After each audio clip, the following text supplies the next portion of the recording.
Hello friends, आप सभी का कैरियर बिनो में स्वागत है। दोस्तों, आज हम प्रैक्टिस सेट 839 नंबर का है। इससे पहले 38 प्रैक्टिस सेट हम कर चुके हैं। अगर आप अभी तक नहीं देखे हैं तो प्लेलिस्ट बना हुआ है इसका, आप और पीडीएफ भी आप टेलीग्राम से डाउनलोड कर सकते हैं। दोस्तों, अभी तक का जो भी प्रैक्टिस सेट आया था और अब जो आया है, ये विजय रथ नाम से ये प्रैक्टिस सेट आया हुआ है मार्केट में। दोस्तों, मैं इसको देखा हूँ, बहुत ही बेस्ट प्रैक्टिस सेट है। अगर आप इसको 20 प्रैक्टिस सेट है, अगर आप इसको सॉल्व करके लगभग 75% मार्क्स ले आते हैं तो आपका सिलेक्शन पक्का होगा, क्योंकि इसका लेवल जो है बहुत ही बेहतरीन रखा गया है। तो आप इस सीरीज़ को फॉलो कीजिए। अगर अभी तक आप चैनल से नहीं जुड़े हैं तो जुड़िए और दोस्तों को भी जोड़िए, ताकि चैनल को भी सपोर्ट मिल सके। दोस्तों, हम क्या करते हैं, टेलीग्राम पे पहले अपलोड कर देते हैं पीडीएफ, आप लोग सॉल्व करते होंगे, मैं आशा करता हूं। फिर यहाँ पे आप अपना स्कोर भी शेयर कर सकते हैं। तो इस तरह से ये फॉर्मेट चल रहा है। अगर ये फॉर्मेट आप लोग को अच्छा लगता है तो ज़रूर सजेस्ट कीजिए। चलिए दोस्त, अब हम इसमें फर्स्ट में सामान्य अध्ययन से 30 क्वेश्चन का डिस्कशन होगा, जो बहुत ही ब्रीफ में होगा और आपको जो समझ में आए तो ज़रूर नोट डाउन कीजिएगा। चलिए दोस्त, फर्स्ट क्वेश्चन है कि किस काल की लिपि को चित्राक्षर लिपि भी कहा जाता है। तो दोस्तों, ये सिंधु काल का है। दोस्तों, सिंधु काल का जो लिपि मिला है अभी तक हम लोग नहीं पढ़ पाए हैं, यानी अभी तक हम लोग इसको नहीं पढ़ पाए हैं। ये चित्र के रूप में प्रदर्शित किया गया है इस लिपि को। अगला क्वेश्चन है, निम्नलिखित में से कौन सा युग्म सुमेलित नहीं है। तो दोस्तों, आप ये जान लीजिए कि आपके एग्ज़ाम में एक क्वेश्चन राजधानी से रहेगा सचिवालय के एग्ज़ाम में। तो आप जो प्रैक्टिस सेट में आपका राजधानी आता है उसको कंफर्म रट लीजिए आप। फर्स्ट में दिया है कि तंजानिया की राजधानी डोडोमा है, ये सही है। डोडोमा जो है तंजानिया की राजधानी है। डोमिनिक की राजधानी रोसोऊ है, क्या है, रोसोऊ, ये भी सही है। बोल्विया की राजधानी लापाज है, ये भी सही है। तो आप 3 याद कर लीजिएगा। और कोलंबिया की राजधानी लीमा है। तो दोस्तों, ये गलत है, क्योंकि कोलंबिया का राजधानी जो है कहाँ है, बोगोटा है। कहाँ है, बोगोटा। और लीमा किसका राजधानी है, तो दोस्तों पेरू का राजधानी जो है लीमा है। अगला क्वेश्चन है, किस राज्य के साथ चीन की सीमा नहीं लगता है। तो किस राज्य के साथ, तो त्रिपुरा राज्य के साथ जो है इसमें चीन की सीमा नहीं लगेगा। बाकी बात हिमाचल प्रदेश, उत्तराखंड और सिक्किम के साथ जो है चीन की सजा माने सीमा सजा होता है। और कौन कौन है, लद्दाख हो गया और उत्तराखंड भी है, सिक्किम भी है। तो लद्दाख, उत्तराखंड, ये सब जो है चीन की सीमा से लगती है, त्रिपुरा जो है नहीं लगती है। अगला है, जय लक्ष्मी कप का संबंध किस खेल से संबंधित है। दोस्तों, जय लक्ष्मी कप का संबंध जो है टेबल टेनिस खेल से संबंधित है। और दोस्तों, इंटरनेशनल टेबल टेनिस एसोसिएशन की स्थापना कब हुआ था, तो इसकी स्थापना जो है 1926 ईस्वी में हुआ था। और इसकी जन्मदाता कौन है, तो जन्मदाता जो है टेबल टेनिस का इंग्लैंड है। तो जय लक्ष्मी कप टेबल टेनिस से संबंधित है। दोस्तों, अगर ये वीडियो आपको अच्छा लगे तो शेयर ज़रूर कीजिए, ताकि व्यू जाए। क्या है कि व्यू बहुत कम हो रहा है, तो आप लोग शेयर ज़रूर कीजिए। अगला क्वेश्चन है, मिलान करना है। तो नवीन चावला कौन सा पुस्तक लिखी, तो नवीन चावला जो है मदर टेरेसा लिखा हुआ है। लुइस फिशर जो है गांधी एवं स्टालिन लिखा है। ये इम्पोर्टेंस है, आप याद रखिएगा। मदर टेरेसा का भी इम्पोर्टेंस है। तो मदर टेरेसा कौन सा पुस्तक लिखी, तो डाउन द मेमोरी लेन, ये पुस्तक लिखी है। और अनीता देसाई जो है फास्टिंग लिखी है, फास्टिंग्स। तो इसका आंसर जो है सी आंसर हो जाएगा। दोस्तों, मदर टेरेसा का पुस्तक का नाम जरूर याद रखिएगा, डाउन द मेमोरी लेन। और लुइस फिशर का गांधी एंड स्टालिन, तो इसका सी आंसर हो जाएगा। दोस्तों, अगर आप सॉल्व किए हैं तो अपना मार्क्स, हमारे कितना नंबर ऑफ क्वेश्चन सही किए हैं जरूर शेयर कीजिए। अगला क्वेश्चन है, मौर्य के बाद दक्कन एवं मध्य भारत में सबसे प्रसिद्ध राजवंश था। तो दोस्तों, ये राजवंश जो था सातवाहन राजवंश था। और इसकी स्थापना किसने किया था, तो सिमुक किया था। दोस्तों, एक ट्रिक बताए थे, इसको याद रखिएगा, हसीन मासुका।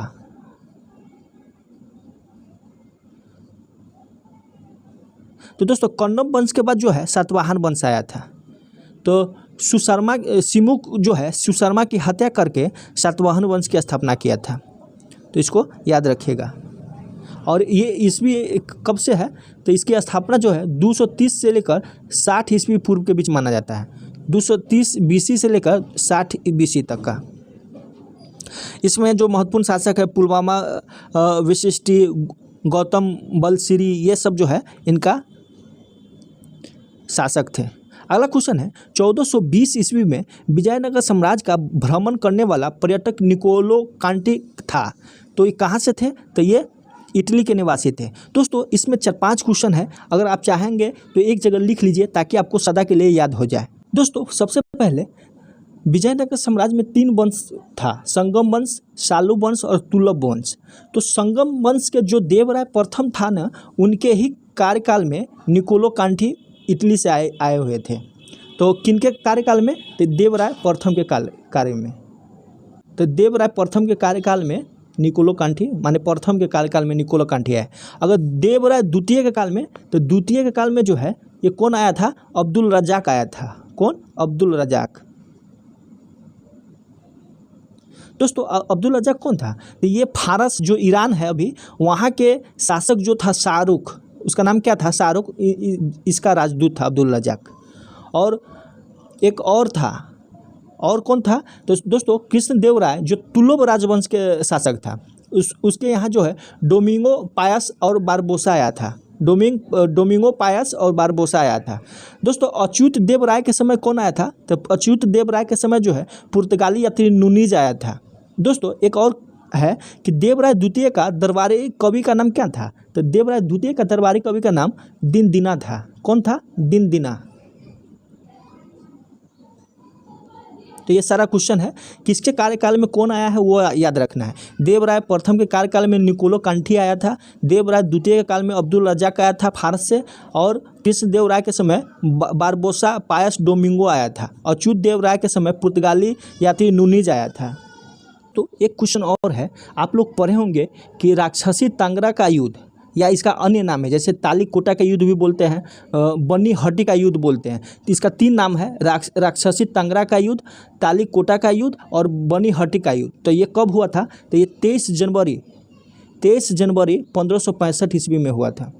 और किसके किसके बीच में हुआ था, तो दोस्तों ये विजयनगर साम्राज्य का जो था राम राय, शासक कौन था, राम राय। और बहमनी राज्य में 4 जो था, जैसे अहमदनगर, बीजापुर, गोलकुंडा और बीदर, ये सभी संघ बना लिया था। और यह संघ का नेतृत्व जो है अली आदिल शाह कर रहा था। तो राम राय और अली आदिल शाह के बीच लड़ाई हुआ था, जिसमें राम राय की पराजय होती है और बाद में ये मर भी जाता है। तो ये भी फैक्ट है। तालीकोटा का युद्ध, संघ में कौन नहीं था, तो बरार नहीं था, लेकिन 4 था, अहमदनगर, बीजापुर, गोलकुंडा और बीदर। इसका नेतृत्व कौन कर रहा था, तो अली आदिल शाह कर रहा था। अब अगला क्वेश्चन हम लोग चलते हैं। इसमें कह रहा है कि भारतीय राष्ट्रीय कांग्रेस के 1916 में लखनऊ अधिवेशन में किसने बिहार के 3 के नील उगाने वाले प्रश्न प्रस्तुत किए थे। तो ये बहुत फेमस क्वेश्चन है, बहुत बार पूछा भी गया है। तो ये जो है कौन है, तो ये राजकुमार शुक्ल था। दोस्तों ये 1916 में लखनऊ अधिवेशन हो रहा था, उसका अध्यक्ष कौन कर रहा था, तो अध्यक्ष था अंबिका मजमूदार, अंबिका चरण मजमूदार। अंबिका चरण मजमूदार था। अगला क्वेश्चन है, पाटलिपुत्रा में बुलाई गई प्रथम जैन संगति के अध्यक्ष कौन थे, तो ये स्थूलभद्र थे। दोस्तों आपको YouTube पे कोई नहीं बताएगा कि पाटलिपुत्रा में बुलाई गई प्रथम जैन संगति क्यों बुलाई गई थी। आज चलिए हम आपको बताते हैं। दोस्तों आपको मालूम है कि प्रारंभिक जैन साहित्य जो है प्राकृत भाषा में लिखा गया, और इसके तहत जो है 14 पूर्व, 12 अंग, 12 उपवांग, 6 छेद सूत्र और 1 नंदी द्वार, फिर 1 अनुयोग और 4 मूल सूत्रों को माने इसका लिखा गया, जिसमें 10 प्रकीर्ण भी है। दोस्तों जब 14 पूर्व सबसे पुराना उसका ये किताब था, पूर्व 14 पूर्व या पूर्वा जिसको बोलते हैं, इसको आगम भी बोला जाता है। तो दोस्तों जब 14 पूर्व या पूर्वा विलुप्त होने लगा, तो इनको संकलित करने के लिए, किताब को संकलित करने के लिए पाटलिपुत्रा में, कब, पाटलिपुत्रा में 300 BC में, कब, 300 BC में स्थूलभद्र की अध्यक्षता में प्रथम जनसभा का आयोजन किया गया। तो इसी जनसभा में दोस्तों 14 जो पूर्व है वो 12 अंग में संकलित किया गया। तो आप लोग समझ गए होंगे कि ये जैन संगति को क्यों बुलाया गया, क्योंकि इनका किताब नष्ट हो रहा था। तो ये 14 पूर्व पुब्बा को जो है 12 अंग में संकलित करने के लिए ये बुलाया गया था। तो ये स्थूलभद्र होगा। दोस्तों इसका दूसरा जैन संगति भी होता है। तो दूसरा कब होता है? तो द्वितीय जैन संगति 6ठी शताब्दी में बल्भी में यानी गुजरात में हुआ था और इसका अध्यक्षता क्षमा श्रवण किया था। इसका अध्यक्षता कौन किया था? क्षमा श्रवण। तो इसको याद रखिएगा। अगला क्वेश्चन है, लंदन में इंडिया हाउस के संस्थापक कौन थे? तो लंदन में इंडिया हाउस के संस्थापक जो है ये श्यामजी कृष्ण वर्मा थे। इन्होंने जो है इंडिया होम रूल सोसाइटी की स्थापना किया और लंदन में जो है भारतीय समाज शास्त्री के भी संस्थापक थे। तो लंदन में इंडिया हाउस के संस्थापक कौन थे? तो श्यामजी कृष्ण वर्मा थे। दोस्तों मेरे पास संसाधन की कमी है, नहीं तो मैं बहुत ही बेस्ट आपको हर चीज़ पढ़ा सकता हूँ। मेरे पास बहुत दिन का एक्सपीरियंस है, तो संसाधन की कमी की वजह से ये सब पूरा हो नहीं पा रहा है। चलिए दोस्त, जो है उसी में हम बेस्ट करने का कोशिश करते हैं ताकि आप लोग को ज़रूर बेनिफिट हो। अगला क्वेश्चन है, निम्नलिखित में से कौन सा प्रत्यक्ष वित्त का स्रोत नहीं है? यानी उससे हम, इसका क्वेश्चन का मतलब क्या होता है कि उससे हम डायरेक्ट पैसा नहीं ले सकते हैं। कौन सा इसमें कौन सा है?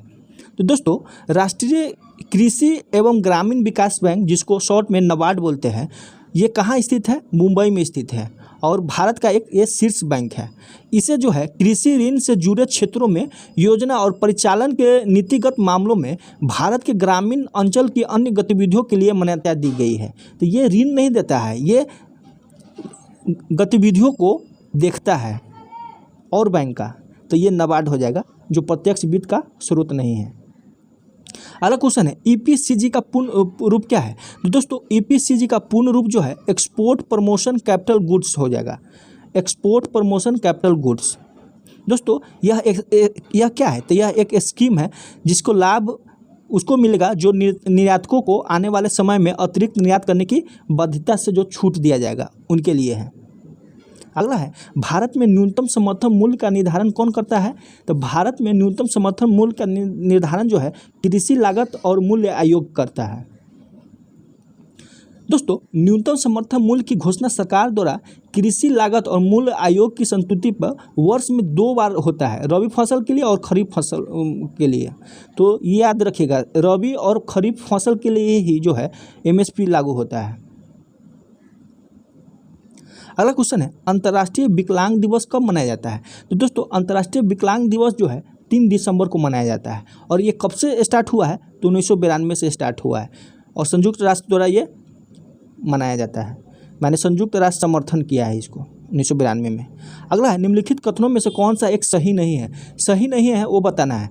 फर्स्ट है, धन संपत्ति के मामले में राज्यसभा शक्तिहीन है। सही है। धन विधेयक की शुरुआत जो है राज्यसभा में होती है। दोस्तों धन विधेयक की शुरुआत जो है राज्यसभा में न होकर लोकसभा में होता है। अगला क्वेश्चन है, लोकसभा द्वारा पारित किए जाने के बाद राज्यसभा का 14 दिनों के भीतर विधेयक को पारित करना पड़ता है। ये भी सही है, 14 दिन से ज़्यादा नहीं रखा जा सकता है। अगला है, राज्यसभा किसी धन विधेयक को पारित कर सकती है।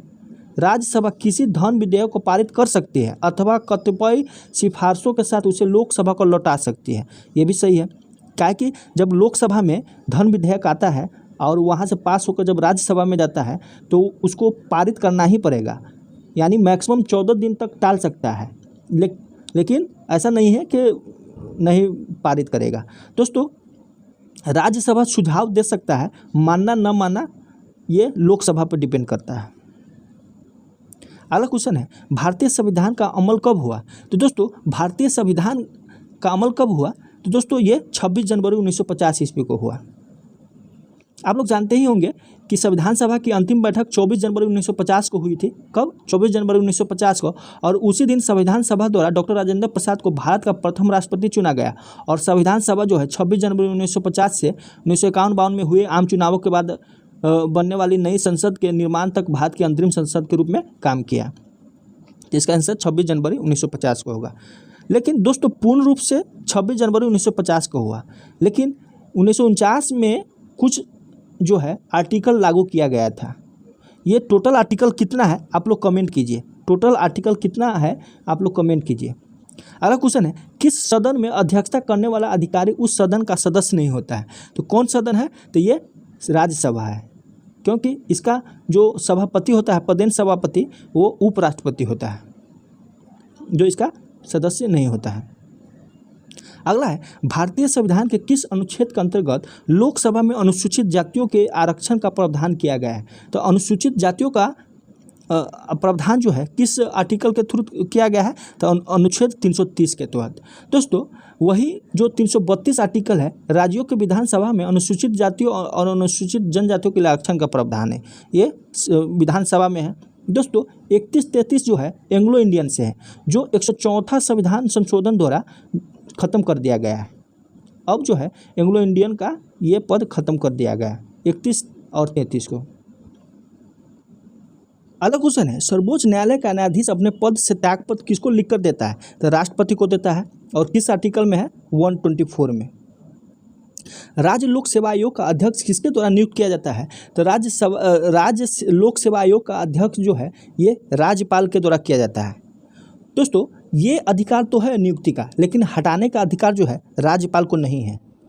अगला है, निम्न में से किस क्षेत्र में भूमध्य सागरीय जलवायु प्रचलित नहीं है? तो किस क्षेत्र में प्रचलित नहीं है? तो पंपाज में प्रचलित नहीं है। दोस्तों भारतीय भूमध्य सागरीय जलवायु जो है ये पंपाज यानी दुरोनी क्षेत्र में व्यापक होता है, लेकिन अर्जेंटीना के पंपाज, अर्जेंटीना में है ये पंपाज, तो यहाँ जो है ये भूमध्य सागरीय जलवायु प्रचलित नहीं है। पोचमपाद सिंचाई परियोजना स्थित है, तो पोचमपाद सिंचाई परियोजना कहाँ स्थित है? तो ये कहाँ है? तो ये तेलंगाना में गोदावरी नदी पर स्थित है। कहाँ? तेलंगाना में गोदावरी नदी पर। अगला क्वेश्चन है, बैलाडीला। तो दोस्तों इसमें क्या है? सुमेलित नहीं है। तो बैलाडीला हम लोग जानते हैं कि छत्तीसगढ़ में है, और दिया है मध्य प्रदेश में, तो फर्स्ट ही गलत हो गया। केमानु गुंडी कर्नाटक में है, सिवुम झारखंड में, मयूरभंज जो है उड़ीसा में है, तो फर्स्ट आंसर होगा। अगला है, भारत में सबसे महत्वपूर्ण लघु स्तर उद्योग है। तो दोस्तों भारत में जो है हथकरघा उद्योग सबसे महत्वपूर्ण लघु उद्योग है। कौन? हथकरघा। और दोस्तों ये प्राचीन काल से ही देश की उन्नति और कारीगरों की आजीविकों के लिए आधार प्रदान करती है। अगला है, कन्याकुमारी से सटी पहाड़ियाँ है। तो दोस्तों कन्याकुमारी से सटी पहाड़ियाँ जो है कार्डमम पहाड़ी है। कौन है? दोस्तों अगर पूछ दे नीलगिरी की सबसे ऊंची चोटी कौन है? तो डोडा बेटा है, डोडा बेटा। और पूछ दे दक्षिण भारत की सबसे ऊंची चोटी, तो अनाईमुरी है, सबसे ऊंची चोटी अनाईमुरी है। अगला क्वेश्चन है, होजागिरी भारत के किस राज्य का एक लोक नृत्य है? तो दोस्तों होजागिरी जो है तो ये त्रिपुरा का एक लोक नृत्य है। दोस्तों ये क्वेश्चन बहुत ही इंपॉर्टेंस है, इसमें 99% लड़का गलत कर जाएगा, ऐसा क्वेश्चन है। देखिए क्वेश्चन है, निम्नलिखित भारतीय नर्तकियों में से कौन भारतीय इतिहास की पहली महिला थी जिन्होंने राज्यसभा के सदस्य के रूप में नामित किया गया है? तो कौन है? तो ये रुक्मणी देवी अरुणडेला है। दोस्तों नरगिस दत्त को मत मारिएगा, क्योंकि नरगिस दत्त जो है ये फिल्म जगत का है, ये क्या बोलते हैं, एक्टर है, अभिनेत्री है। तो अभिनेत्री पूछे तो ये फर्स्ट अभिनेत्री नरगिस दत्त थी, लेकिन यहाँ क्या कर रही है? नर्तकियों है, नर्तक है, यानी ये जो है जैसे भारतनाट्यम और भारत शास्त्रीय नृत्य का जो है निर्देशिका थी ये रुक्मणी देवी अरुणडेला। तो इसका आंसर रुक्मणी देवी अरुणडेला होगा। दोस्तों इनको जो है 1956 में पद्म भूषण का अवार्ड मिला हुआ है, और 1967 में जो है संगीत नाटक अकादमी फेलोशिप मिला है। तो 56 में भूषण मिला है, पद्म भूषण, और संगीत नाटक अकादमी जो है 1967 में मिला है। दोस्तों ये कहाँ से थी? ये मदुरई से थी। कहाँ से? मदुरई। तो ये इंपॉर्टेंस क्वेश्चन है, याद रखिएगा। अगला क्वेश्चन है, द लीजेंड ऑफ लक्ष्मी प्रसाद पुस्तक किसने लिखी है? तो किसने लिखी? तो ये जो है ये ट्विंकल खन्ना ने लिखी है। अगला है, देश के पहले वैदिक थीम पार्क का उद्घाटन हाल ही में कहाँ किया गया है? तो वैदिक थीम पार्क का उद्घाटन जो है ये उत्तर प्रदेश में किया गया है। कहाँ? उत्तर प्रदेश में। दोस्तों और उत्तर प्रदेश में कौन इसका उद्घाटन किया है? तो मुख्यमंत्री योगी आदित्यनाथ द्वारा किया गया है। दोस्तों इसका नाम वेद वन पार्क रखा गया है। क्या रखा गया है? वेद वन पार्क। और इसमें 27 करोड़ का बजट है। और कहाँ पे है? तो नोएडा में है ये। 30 नंबर क्वेश्चन। अगला है, यूनाइटेड वर्ल्ड रेसलिंग द्वारा किस देश के कुश्ती महासंघ की सदस्यता को निलंबित कर दिया गया है? तो किस देश की सदस्यता को निलंबित कर दिया गया है? तो ये भारत को। अभी हाल ही फिलहाल में ये हुआ है। अब हम लोग सामान्य ज्ञान की विज्ञान में जो 20 क्वेश्चन आता है उसको देखेंगे दोस्तों। फर्स्ट है, एथेनॉल का एसिटिक अम्ल में रूपांतरण किसका उदाहरण है? दोस्तों एथेनॉल का एसिटिक अम्ल में जो रूपांतर होता है ऑक्सीकरण का उदाहरण है। किसका? ऑक्सीकरण का। इसका आंसर क्या हो जाएगा? ऑक्सीकरण हो जाएगा। दोस्तों किसी पदार्थ में ऑक्सीजन या ऋण विद्युतीय तत्व का समावेश या हाइड्रोजन धन विद्युतीय तत्व का निष्कासन ऑक्सीकरण कहलाता है। अगला है, गैस की लौ का कौन सा भाग सर्वाधिक गर्म होता है? तो कौन सी भाग? तो सर्वाधिक गर्म कौन सी भाग होता है? तो ये नीला वाला भाग जो है सर्वाधिक गर्म होता है। अगला है, निम्नलिखित में से कौन सा एल्युमिनियम का अयस्क है? तो एल्युमिनियम का कौन अयस्क है? तो एल्युमिनियम का जो है अब्रक अयस्क है। दोस्तों जिन खनिजों से अधातु प्राप्त होते हैं उन्हें अधात्विक खनिज कहते हैं। अधात्विक खनिज के प्रमुख उदाहरण कौन कौन है? अब्रक है, हीरा है, चूना है और जिप्सम है, एस्टरस है, डोलामाइट है। तो एल्युमिनियम का अयस्क कौन कौन हो जाएगा? अब्रक हो जाएगा। और कौन कौन है दोस्तों जैसे बॉक्साइट है, क्रायोलाइट है, कोरंडम है, फेल्ड्स्पार है। दोस्तों फेल्ड्स्पार को याद रखिएगा ताकि लोग कंफ्यूज होता है इसमें। फेल्ड्स्पार। दोस्तों आयरन का पूछ देता है। आयरन में हेमाटाइट, मैग्नेटाइट, लिमोनाइट, सेडिराइट। दोस्तों सिल्वर का पूछेगा तो हॉर्न सिल्वर, रूबी सिल्वर और सिल्वेनाइट है। तो सिल्वेनाइट को याद रखिएगा। दोस्तों जिंक का क्या है? तो कैलामाइन है, फिर जिंक ब्लेंड है। तो जिंक ब्लेंड तो याद हो जाएगा। कोबाल्ट का, तो दोस्तों कोबाल्ट का क्या है? कोबाल्ट का क्या क्या है?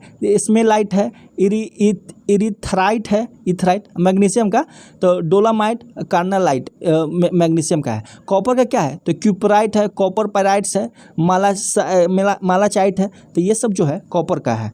तो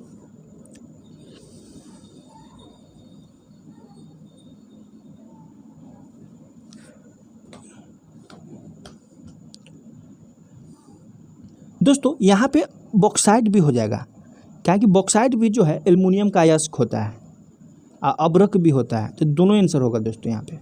अगला है क्वेश्चन है कि मेंडलीव के आवर्त सारणी कब प्रकाशित हुआ? तो मेंडलीव के आवर्त सारणी जो है 1872 में प्रकाशित हुआ। दोनों में दे दिया है।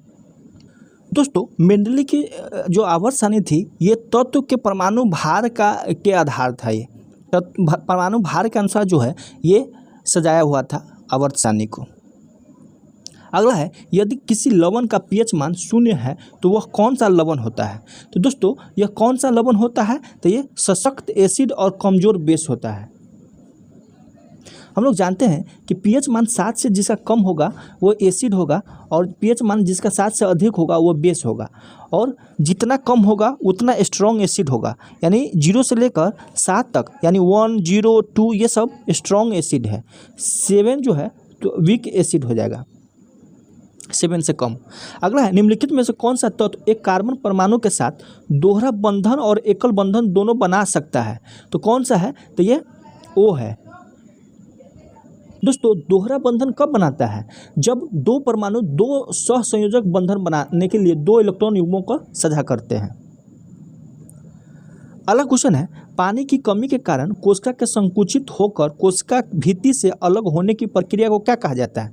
तो दोस्तों यह प्रक्रिया जो है प्लाज्मोलिसिस कहलाता है। क्या कहलाता है? प्लाज्मोलिसिस कहलाता है।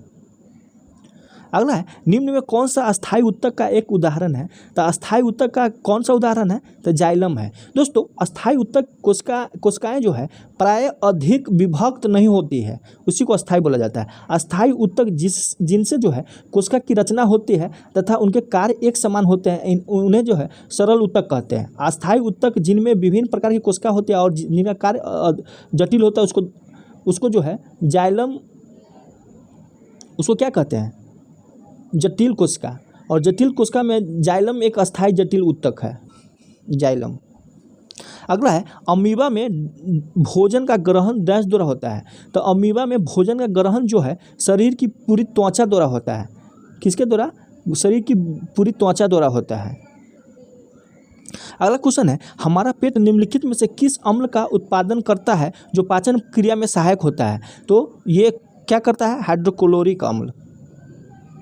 दोस्तों मनुष्य के पेट में जो है हाइड्रोक्लोरिक अम्ल उत्सर्जित होता है और आमाशय की ऑक्सिनटिक कोशिकाएं हाइड्रोक्लोरिक अम्ल का स्राव करती है। कौन? ये याद रखिएगा, HCl कौन स्राव करता है? तो ऑक्सिनटिक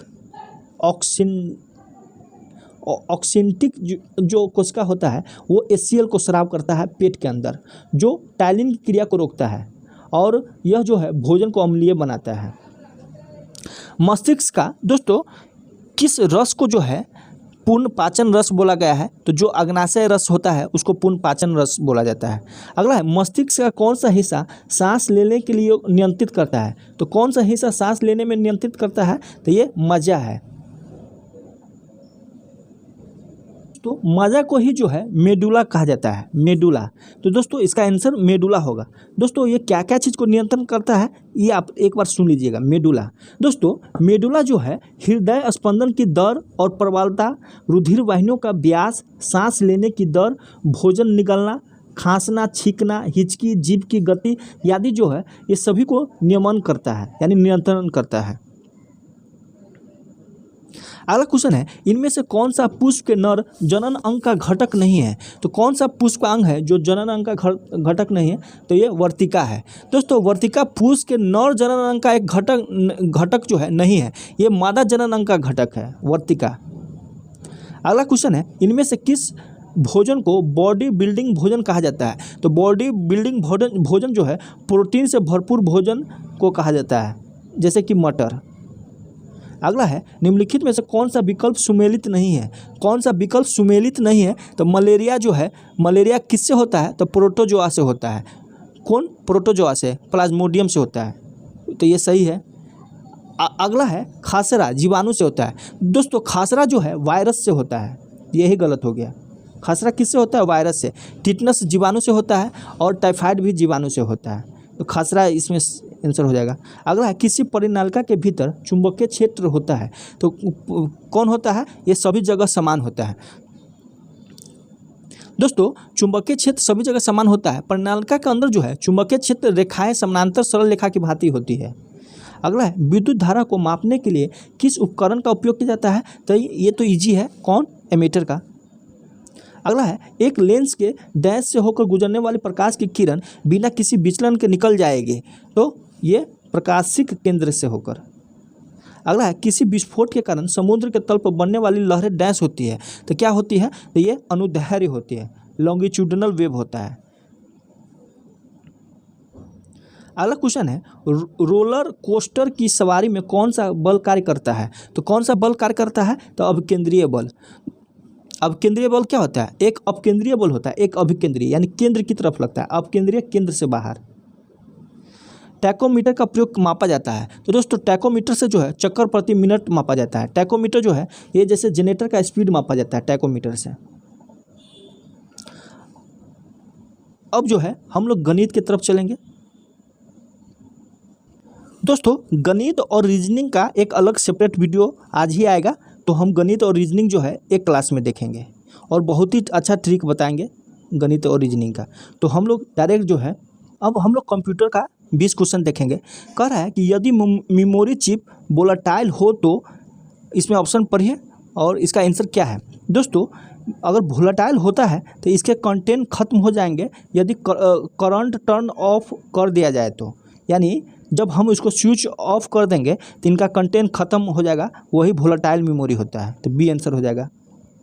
अगला है सॉफ्टवेयर कोड में त्रुटियों का पता लगाने का प्रोसेस है, तो क्या प्रोसेस है? तो कंपाइलिंग के द्वारा जो है त्रुटि को पता लगाया जाता है। अगला है कियोस्क क्या है? तो कियोस्क जो है एक कंप्यूटर स्टेशन होता है जो जनता को विशिष्ट और उपयोगी सूचना और सेवाएं उपलब्ध कराता है, तो सी आंसर हो जाएगा।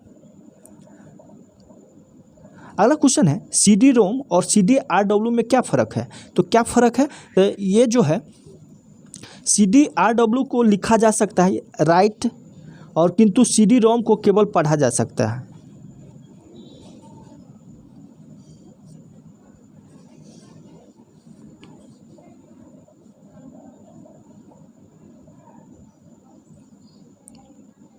अगला क्वेश्चन है CPU का वह भाग जो प्रोग्राम को एक्सेस और डिकोड करता है और विभिन्न प्रणाली घटकों में उसके क्वेश्चन है CPU का वह भाग जो प्रोग्राम को एक्सेस और डिकोड करता है और विभिन्न प्रणाली घटकों में उसके प्रवाह को समन्वित करता है, उसको क्या कहते हैं। तो उसको जो है नियंत्रक इकाई कहते हैं, यानी कंट्रोल यूनिट कहते हैं। अगला क्वेश्चन है कंप्यूटर प्रोग्राम उच्च स्तरीय प्रोग्रामिंग भाषा में लिखे जाते हैं, तथापि प्रोग्राम के मानवीय वाचक रूपांतर को डैश कहा जाता है। तो क्या कहा जाता है, तो सोर्स कोड कहा जाता है इसको। अगला क्वेश्चन है जब किसी प्रेजेंटेशन को सेव किया जाता है तो क्या होता है। तो क्या होता है, तो ये प्रेजेंटेशन की सभी स्लाइडें उसी फाइल में सेव होती है, ये आंसर है। अगला है डैश फाइल और फोल्डर को प्रदर्शित करता है तथा कंप्यूटर के कार्य को आगे बढ़ाता है, जिसमें फाइल हायरार्की के भीतर एक लोकेशन से दूसरे लोकेशन में जाने में सुविधा होती है। तो इसका जो है माइक्रोसॉफ्ट इंटरनेट एक्सप्लोरर। अगला है आपके कंप्यूटर के हार्ड डिस्क में वायरस है, इससे पता लगाने के सामान्य विधि क्या है। तो इससे पता लगाने के सामान्य विधि जो है क्या है, तो ऑप्शन है CD रोम से गेम को इंस्टॉल करके, मोबाइल फ़ोन से कंप्यूटर में पिक्चर को अपलोड करके, ईमेल खोलकर, इनमें से कोई नहीं। तो दोस्तों इनमें से कोई नहीं होगा। अगला है मेमोरी जिसे रैंडम एक्सेस मेमोरी कहते हैं। तो क्या है इसका आंसर, तो इसका जो है ये इलेक्ट्रॉनिक घटक होते हैं जो डाटा स्टोर करते हैं। अगला है किसी प्रोग्राम में एरर्स को ठीक करने के डैश कहते हैं। तो क्या कहते हैं, डिबगिंग कहते हैं। ये फेमस क्वेश्चन है डिबगिंग। अगला है असेंबलर का प्रयोग डैश में लिखे गए प्रोग्राम को ट्रांसलेट करने के लिए किया जाता है। तो असेंबली लैंग्वेज में, मशीन लैंग्वेज में कन्वर्ट किया जाता है। एक ही प्रोसेसर को प्रयोग करते हुए एक ही कंप्यूटर सिस्टम में साथ साथ दो या दो से अधिक प्रोग्रामों को एग्जीक्यूट करने की ऑपरेटिंग सिस्टम की क्षमता डैश होती है। तो क्या होती है, तो मल्टी प्रोग्रामिंग होती है। अगला है कंप्यूटर प्रोसेस का बुनियादी लक्ष्य डाटा को डैश में बदलना है। तो क्या है, तो सूचना में बदलना है।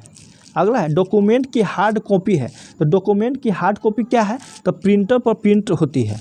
अगला निम्न में से कौन सी आउटपुट डिवाइस नहीं है। तो कौन सी आउटपुट डिवाइस नहीं है, स्कैनर जो है आउटपुट डिवाइस नहीं है। अगला स्पेशल टास्क के लिए अन्य कुंजियों के साथ किन कुंजियों का प्रयोग किया जाता है। तो किन कुंजियों का, तो कंट्रोल प्लस शिफ्ट को एक साथ यूज करेंगे। अगला है कंप्यूटर के किस भाग को छुआ और महसूस किया जा सकता है। तो किस भाग को, तो हार्डवेयर वाला भाग को। कंप्यूटर डाटा एकत्र करते हैं, जिसका अर्थ है कि वे प्रयोक्ताओं को डाटा डैश करने देते हैं। तो क्या करने देते हैं, इनपुट करने देते हैं। CPU का पूर्ण रूप क्या है, तो CPU का सेंट्रल प्रोसेसिंग यूनिट है। क्या है, सेंट्रल प्रोसेसिंग यूनिट। अब हम लोग झारखंड से जो 40 क्वेश्चन आता है उसको देखेंगे। क्वेश्चन है कि झारखंड को सुनील बहादुर ने गुजरात में आयोजित 36वें राष्ट्रीय खेल में स्वर्ण पदक जीता। सुनील बहादुर का संबंध किस खेल से है। तो सुनील बहादुर का संबंध जो है लॉन बॉल से है। अगला है किसे झारखंड का प्रधान वन संरक्षण नियुक्त किया गया है। तो झारखंड का प्रधान वन संरक्षण जो है किसको नियुक्त किया गया है, तो संजय श्रीवास्तव को नियुक्त किया गया है। झारखंड के किस शहर में 10वीं राष्ट्रीय रेस वॉक चैंपियनशिप संपन्न हुआ है। तो किस शहर में, रांची में। अगला क्वेश्चन है हमारी मांगे पूरी करो किसकी रचना है। तो श्रवण कुमार गोस्वामी के है। अगला क्वेश्चन है मुख्यमंत्री कन्यादान योजना के तहत BPL परिवार की लड़कियों की शादी में राज्य सरकार आरंभ में 15,000 रुपये की सहायता प्रदान करती थी। वर्तमान में यह राशि कितनी है। तो वर्तमान में यह राशि जो है 30,000 है। कितनी है, 30,000। अगला है गुमला जिले की सीमा किस राज्य की सीमा को स्पर्श करती है। तो किस राज्य की सीमा को स्पर्श करती है, केवल छत्तीसगढ़ को। अगला है लाल बाबू के नाम से कौन जाने जाते हैं। तो लाल बाबू के नाम से जो है ये राधा कृष्ण जाना जाता है। अगला है 1857 के विद्रोह में पलामू के किस भोक्ता नेता ने अंग्रेजी सत्ता को हिलाकर रख दिया था। तो 1857 के विद्रोह में पलामू के जो नीलांबर और पीतांबर भोक्ता नेता थे अंग्रेजी सत्ता को हिलाकर रख दिया था। भोक्ता खरवार जनजाति की उप जनजाति है। कौन भोक्ता जो है खरवार जनजाति की उपजाति है। और 1857 के विद्रोह में नीलांबर पीताम्बर के साथ चेरो और खरवार जनजातियों ने भी दिया था और यह गुरिल्ला युद्ध में बड़े निपुण थे। तो नीलांबर पीताम्बर हो जाएगा। अगला है पूर्व में झारखंड न केवल भारत बल्कि संपूर्ण विश्व का सर्वाधिक खनिज उत्पादक राज्य था। वह खनिज है तो किसमें, तो ये अब्रक में। अगला क्वेश्चन है कोई विधेयक धन विधेयक है या नहीं, इसका फैसला कौन करता है, तो यह फैसला जो है विधानसभा अध्यक्ष करता है। अगला है 1928 में एम्स्टर्डम में ग्रीष्मकालीन ओलंपिक में स्वर्ण पदक जीतने वाले मुंडा जनजाति के भारतीय हॉकी टीम के प्रसिद्ध कप्तान कौन थे, तो प्रसिद्ध कप्तान जो है जयपाल सिंह थे। अगला है 1920 के दशक में आदिवासियों को कौन सा आंदोलन गांधी जी की सत्याग्रह आंदोलन से जुड़ गया था, तो कौन सा आंदोलन है जो सत्याग्रह आंदोलन से जुड़ गया था, ये ताना भगत आंदोलन है। अगला है 2003 में रांची में आदिवासी और देसी भाषा की एक वैज्ञानिक स्क्रिप्ट के विकास के लिए किस संगठन का गठन हुआ था, तो किस संगठन का, तो ये झारखंड भाषा साहित्य संस्कृति अखाड़ा का गठन हुआ था। अगला है Maithon power limited Damodar valley corporation और टाटा पावर की संयुक्त उद्यम कंपनी है। यह झारखंड में निम्नलिखित में से किस स्थान पर स्थित है, तो यह धनबाद में स्थित है। कहाँ, धनबाद में। अगला है झारखंड क्षेत्रीय स्वायत्त परिषद का गठन किया गया था जिससे झारखंड राज्य के गठन के लिए एक महत्वपूर्ण माना गया है। बिहार सरकार द्वारा इस परिषद का गठन कब किया गया था, तो बिहार सरकार द्वारा इस परिषद का गठन जो है 1995 में किया गया था। दोस्तों इसका अध्यक्ष और उपाध्यक्ष आप लोग कमेंट कीजिए, अध्यक्ष कौन था, बहुत बार चर्चा हुआ है, और उपाध्यक्ष कौन था जिसको जैक बोलते हैं। अगला है ग्रामीण विकास मंत्रालय ने कृषि में महिलाओं को सशक्त बनाने के लिए 10/11 में निम्नलिखित में से कौन सी योजना शुरू की थी, तो कौन सी योजना शुरू की थी, तो ये महिला किसान सशक्ति परियोजना शुरू की थी। अगला है निम्नलिखित में से कौन सबसे पहले व्यक्ति थे जो एक मास्टर और डॉक्टर की डिग्री प्राप्त करने वाले विष्णु बाती के संथाल गांव से हैं और गोसाल दंगा आदिवासी सेवा संघ के सदस्य थे, तो कौन है, तो ये बोरो बास्की है। अगला है उद्योग खान और भूविज्ञान विभाग के अनुसार झारखंड की स्वामित्व वाली भारत के कुल खनिज संसाधनों का कितना प्रतिशत है, तो कितना प्रतिशत है, 40% है। अगला है Indo Asahi glass company limited Jharkhand निम्नलिखित में से किस जिले में एक प्रमुख ग्लास कंपनी है, तो किस जिले में प्रमुख ग्लास कंपनी है, तो ये रामगढ़ जिले में। अगला है महाभारत के युग में ऋग्वेद में वर्णित किक्कर प्रदेश झारखंड राज्य में निम्नलिखित जिलों में से किसमें स्थित है, तो किक्कर प्रदेश जो है गिरिडीह में स्थित है। अगला है संभावित भूमिगत कोशिकाओं और मार्ग के साथ बरादारी इमारतों का अवशेष निम्नलिखित स्थानों में किसमें स्थित है, किसमें स्थित है, तो ये अर्जी मिक्कीमपुर संथाल परगना में है, इसमें स्थित है। अगला क्वेश्चन है रांची पठार छोटा नागपुर पठार के किस हिस्से में स्थित है, तो दोस्तों रांची पठार छोटा नागपुर पठार के दक्षिण हिस्सा में स्थित है, किस दक्षिण हिस्सा में। अगला है निम्नलिखित में से कौन झारखंड के मल्हार और तेनेत्री जनजातियों द्वारा एक परंपरागत प्राचीन धातु शिल्प है, तो कौन है, तो ये डोकरा है। अगला है झारखंड राज्य उद्योग नीति 2012 के मुताबिक कितने प्रमुख क्षेत्र है जहां राज्य को कच्ची सामग्री भंडार और औद्योगिकरण के आधार पर विभाजित किया जाता है, तो कितना आधार है, तो 8 आधार है। अगला झारखंड के वरुण आरोन निम्नलिखित में से किस खेल से संबंधित है, तो किस खेल से संबंधित है, तो क्रिकेट से संबंधित है और यह जमशेदपुर शहर के हैं। अगला झारखंड में लोक संगीत का एक रूप निम्न में से कौन सा है, तो कौन सा है, तो ये जनामी झूमर है। दोस्तों जनामी झूमर जो है झारखंड में लोक संगीत का एक रूप है। इस नृत्य में जो है वादक पुरुष होते हैं, इसके अंतर्गत अनेक भेद तथा उपभेद होते हैं। अगला क्वेश्चन है वर्ष 1967 में चौथे आम चुनाव के बाद बगुन सुमरोई ने निम्नलिखित में से किस पार्टी का नेतृत्व किया था, तो किस पार्टी का नेतृत्व किया था, तो ऑल इंडिया झारखंड पार्टी का नेतृत्व किया था और ये 1967 में था। अगला है झारखंड से कोहबर और सोहराई चित्रकारी नाजुक और सुंदर कला का रूप है जो मुख्य रूप से किसके द्वारा अभ्यास किया जाता है, तो किसके द्वारा अभ्यास किया जाता है, तो विवाहित महिलाओं के द्वारा। अगला है कंघी कट कोम कट पेंटिंग झारखंड के निम्नलिखित जनजातियों में से किसकी एक अनूठी परंपरा है, तो किसकी अनूठी परंपरा है, तो उरांव जनजाति का अनूठी परंपरा है। अगला है, निम्नलिखित में से किस अधिनियम के अंतर्गत आदिवासी गांवों की वन क्षेत्र संरक्षित वन के रूप में बदला गया जिससे वे वन उत्पादों और अपने पारंपरिक अधिकारों से वंचित हो गए? तो ये भारतीय वन अधिनियम। अगला है, निम्नलिखित में से कौन सा बांध झारखंड के रांची जिले में और माझी टाउन में छोटा नागपुर पठार के उत्तर पूर्वी किनारे पर स्थित है? तो कौन सा बांध? तो गेंतल शुद्ध बांध। अगला है, झारखंड में किस प्रसिद्ध तीर्थ को समेत शिखर कहा जाता है? तो ये पारसनाथ हिल्स को, 1365 मीटर ऊंचाई है। अगला है, कृषि विभाग के अनुसार झारखंड में कितने कृषि जलवायु उप क्षेत्र में विभाजित है? तो कितने हैं? तो ये 3 है। अगला है, वे प्रसिद्ध भारतीय मानव विज्ञानी कौन थे जिन्होंने झारखंड में जनजातियों का वर्गीकरण कर उनके सांस्कृतिक प्रकार के आधार पर किया था? कौन है?